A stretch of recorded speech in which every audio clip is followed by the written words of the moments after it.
అందరికీ నమస్కారం.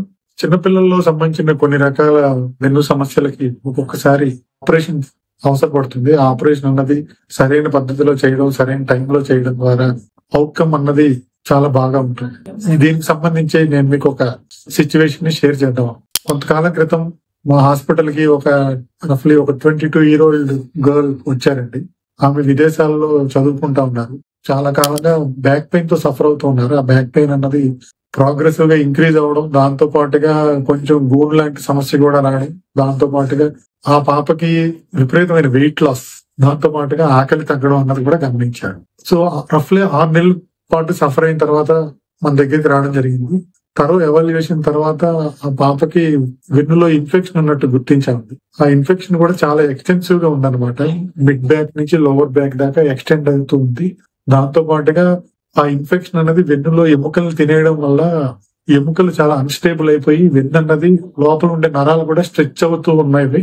అది మనం ఎంఆర్ఐలో గమనించడం జరిగింది. ఈ పాపకి వెంటనే ఆపరేషన్ చేయడం ద్వారా ఏవైతే వెన్ను ఎముకలు డ్యామేజ్ అయ్యాయో అవన్నీ స్టెబిలైజ్ చేయడంతో పాటుగా డ్యామేజ్ అయిన టిష్యూస్ ని డిబ్రేట్ చేయడం, వెన్నులో ఉండే నరాల మీద ఉండే ప్రెషర్ ని రిలీవ్ చేయడం అన్నది మనం సర్జికల్ గా చేసిన తర్వాత ఆ తీసిన టిష్యూ అంతటిని కూడా బయాప్సీకి పంపించిన తర్వాత అది టీబీ ఉన్నట్టు గమనించాం.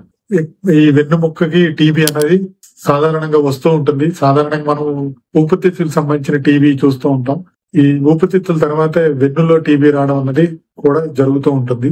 ఈ పాపకి వెన్నులో టీబీ వచ్చినట్టు గుర్తించిన తర్వాత ఈ ట్యూబర్క్లోజ్ సంబంధించిన టీబీకి సంబంధించిన మెడిసిన్స్ వాడడం, దాంతో పాటుగా అప్రోప్రియేట్ న్యూట్రిషన్ సపోర్ట్ అది తీసుకోవడం వల్ల పాప బాగా రికవర్ అయింది.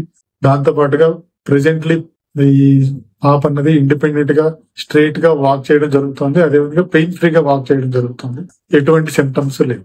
ఇటువంటి వెన్ను సమస్యల్ని మనం ఈ పాప సిచ్యువేషన్ లో మనం గమనించినట్టయితే పాప ఆల్మోస్ట్ 6 months దాకా పెయిన్ వచ్చిన తర్వాత వెయిట్ చేశారు.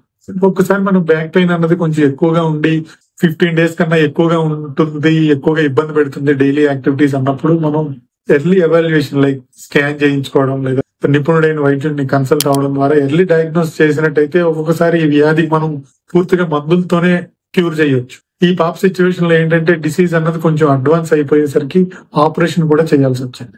ధన్యవాదాలు.